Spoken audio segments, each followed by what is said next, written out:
been there 16 years. I worked for the state first, and I wasn't even supposed to be at the constable's office that long. I just went because I was a single mother. I got pregnant at an early age, 17 years old. And I went there because the hours worked for me, being a single mom while I was in training, school, and work. But then once I got there, I saw how much the constable's office, I was able to be in the community, hands-on more. It was more community action. And then, you know how my grandma used to always tell me, keep living. So seeing different things, being involved, I say I want to be a part of change. When I decided to run for office, I also wanted to inspire other people, because my thought was you always had to have a lot of money. You had to come from prominent neighborhoods and have this certain image to run for office. Good people don't run for office because they're afraid of their personal experiences getting out in the public, or you know. So I want to inspire other people like me. You don't need a lot of money. Just be a drive. Be genuine about your intent, and you can run. You can do it. Yeah, my hair is actually my signature. So I want to inspire other Black and brown girls, you know, just to always be yourself. You don't have to look a certain way that the world always tells you to. Yeah. Well, that's important. I mean, I don't think you don't see that enough. At all. Yeah. I mean, even when I was young, all I saw was guys that looked like me just played sports or in the entertainment business. Yeah.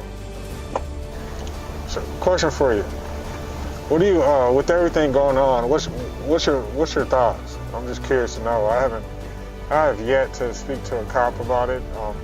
I'm more curious about their opinion and what they're seeing, especially with your experience and you being in the day-to-day. I just think it's important that you share. Being an African American woman, it's like, yeah, what is that like? 16 years under your belt. I'm sure you've seen,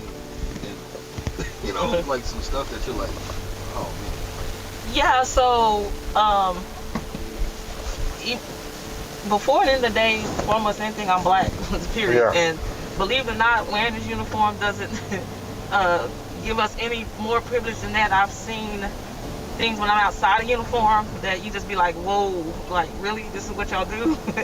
I've had to report an officers, believe it or not. I filed before, and I had to file a complaint. Then I watched some officers do something to an individual, and I had to contact the sheriff in the county and let them know, hey, we all do the same job. What I witnessed today was unacceptable. You know, it is hard.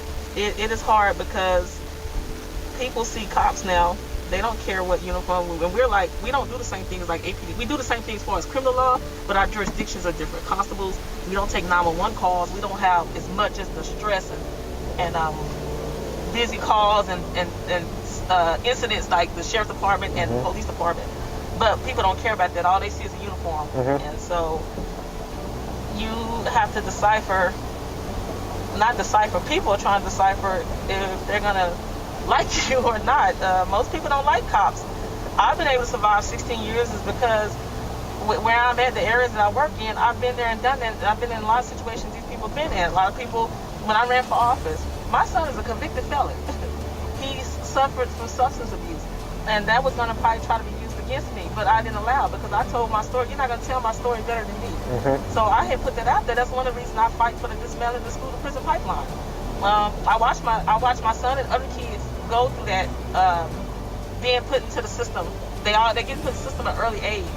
So I've been dealing with a lot of youth. I deal with youth a lot. I spend more time probably in schools than I do anything else on this job. And I respect that. That's big. I think that's a lot of the outrage, because there's a lack of accountability on from the outside looking in on the law enforcement side. So, without that acknowledgement of explaining something that's wrong, no one's listening after that. Everybody wants to, you got the first step to solving anything is just really acknowledging that there is a problem. And based on what I've seen, I don't know everything, but based on what I've seen, it just seems there's a lack of acknowledgement and accountability, which results to an outrage of a particular body of people. So I'm just wondering, I know how to encounter police when I come across a situation that I'm either in purposely or, by accident. But it's really not about me. It's really about how can you, myself, and everyone involved create a better tomorrow for our kids, so they don't see these police officers in a negative light. So what advice would you give for me, for anyone that I can share with other people that come across any situations when dealing with the law due to recent circumstances? You know, I think there's a lack of education on the youth side to how to encounter a police officer. So hence why Ollie's doing what he's doing. But you know, I just want to go straight to the source and ask you what are your thoughts? What can we do, or any advice that I can share with kids I come across? Yeah, I would recommend kids when they come across law enforcement for whatever reason, let the law enforcement officer present themselves, tell you why they're doing whatever business is they want to deal with you. I would say cooperate. Don't try to have court at that moment. Go back and some people are going to tell you, well, they don't have the right to do this, but try to have court in wherever, if you're on the side of the road, if you're in the school building, whatever, that's not going to be the time. I would say do what the officer says at that point, but make sure you get as much information you can from the officer, and have your parents or you file a complaint afterwards if you don't feel like if you feel like you was mistreated or done unfairly. Because usually trying to fight, retaliate, resist arrest, that is never going to end up, you're still probably going to end up getting arrested or whatever. It's just going to, more charges. It's just going to, the situation's not going to go away. It's just going to prolong the situation at that moment. A lot of times, just let them, do what they're going to do. If they're going to handcuff you, let them, handcuff you. Your parents will deal with it, at a later time. Don't try to take matters in your hand at that moment, That's what I would suggest. I'll bring you tissue. What's up, everybody?